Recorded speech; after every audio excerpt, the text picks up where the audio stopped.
Hi friends, welcome back to my channel. ഞാൻ ഇന്നിവിടെ റാഗി ഹൽവയാണ് തയ്യാറാക്കാൻ പോകുന്നത്. അതിനായി ഞാനൊരു 3/4 കപ്പ് റാഗി എടുത്തിട്ടുണ്ട്. ഇനി ഇത് വെള്ളത്തിൽ കുതിർത്ത് അരിച്ചെടുത്തുകൊണ്ട് വരാം. പാൻ അടുപ്പത്ത് വെച്ച് ഇനി പാൻ ചൂടാകുമ്പോൾ നമുക്കതിനകത്ത് ഈ അരിച്ചെടുത്ത റാഗി അതിനകത്ത് ഒഴിച്ചു കൊടുക്കാം.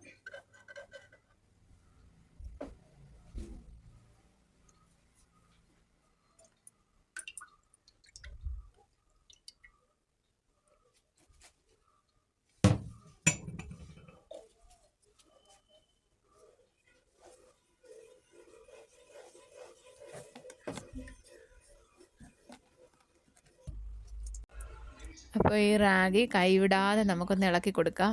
നല്ല ചെറിയ കുറുക പരുവാകുന്നത് വരെ ഇളക്കി കൊടുക്കാം. കുറച്ച് കുറുകി വന്നിട്ടുണ്ട്. ഇപ്പോൾ ഇതിലോട്ട് നമുക്ക് അരിച്ച് വെച്ച ശർക്കര പാനി ഒഴിക്കാം.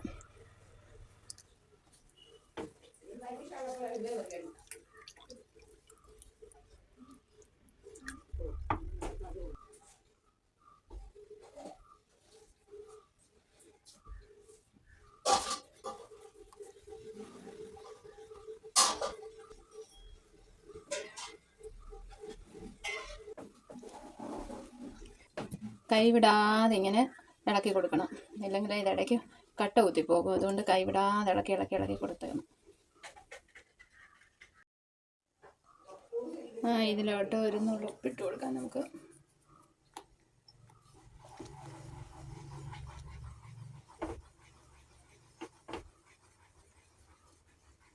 കുറുകി വരുന്നുണ്ട്, കൈവിടാതെ ഇളക്കി കൊടുക്കാം.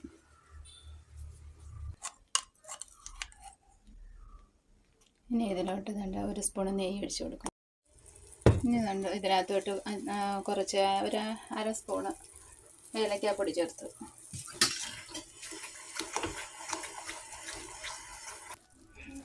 ഈ ഏലക്ക ചേർത്ത് നന്നായിട്ട് ഇളക്കുക. നെയ്യും ഏലക്കായും റാഗിയുടെ ഒപ്പം നന്നായിട്ട് മൂത്ത് വരുന്ന വിധത്തിൽ, നല്ലതായിട്ട് വരുന്ന വിധത്തിൽ ഇളക്കി കൊടുക്കുക.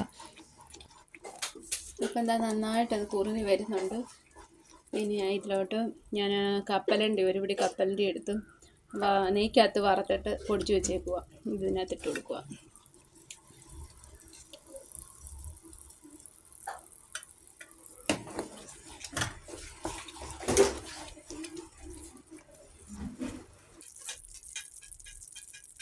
ഞാനിത് ഒഴിച്ച് വെക്കാനായിട്ട് ഒരു ട്രേ എടുത്തിട്ടുണ്ട്.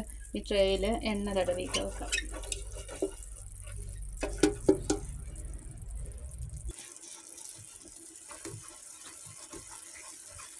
നല്ലപോലെ തിക്കാവുന്നത് വരെ ഇങ്ങനെ ചെയ്തുകൊണ്ടിരിക്കണം. അതുകൊണ്ട് ഈ പരുവാകുമ്പോഴത്തേക്കിന് ഈ ഒരു പരുവാകുമ്പോഴത്തേക്കിന് ഇതിനകത്തോട്ട് ഞാനൊരു 3 സ്പൂണ് മൈദയും കൂടി ഇടുക.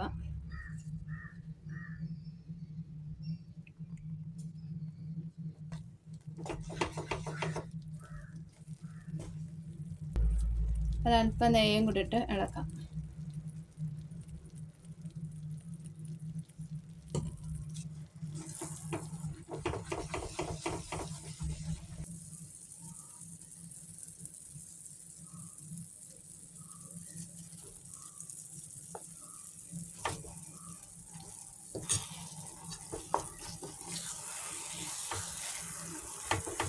അതിനായിട്ട് നല്ലപോലെ ഇളക്കുന്നുണ്ട്. ഇപ്പം നല്ലതായിട്ട് നെയ്ക്കകത്തൊക്കെ മൂത്ത് വന്നിട്ടുണ്ട്.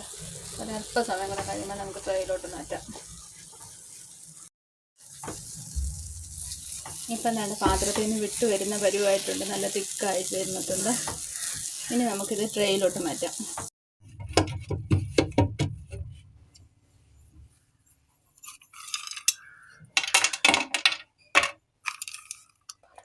കശുവണ്ടിയൊക്കെ ഇട്ട് കൊടുക്കാം നമുക്ക് ചെയ്യുന്നതിന് മുമ്പ്.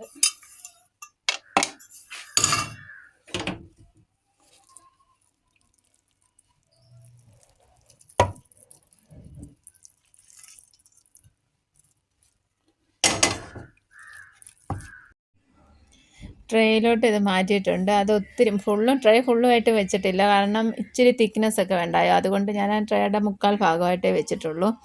ഇനി ഇത്രയും വെച്ചിട്ട് ഇതൊരു 2 മണിക്കൂർ റെസ്റ്റ് ചെയ്യാൻ വെക്കണം. അതിന് ശേഷം പിന്നെ സെർവ് ചെയ്യാം നമുക്ക്. ഇത് 2 മണിക്കൂർ വെച്ചതിന് ശേഷം എടുത്തിട്ടുണ്ട്. ഇതിപ്പോൾ നല്ലതായിട്ട് വന്നിട്ടുണ്ട്. അത് നല്ലതായിട്ട് ഇളകി വന്നിട്ടുണ്ട്. നല്ല അടിപൊളിയായിട്ടുള്ള ഹൽവ തയ്യാറായിട്ടുണ്ട്. ഇനി നമുക്ക് മുറിച്ചെടുക്കാം. നല്ല അടിപൊളിയായിട്ട് ഹൽവ വന്നിട്ടുണ്ട്. ഇനി നമുക്കിത് പീസായി മുറിച്ച് മാറ്റാം.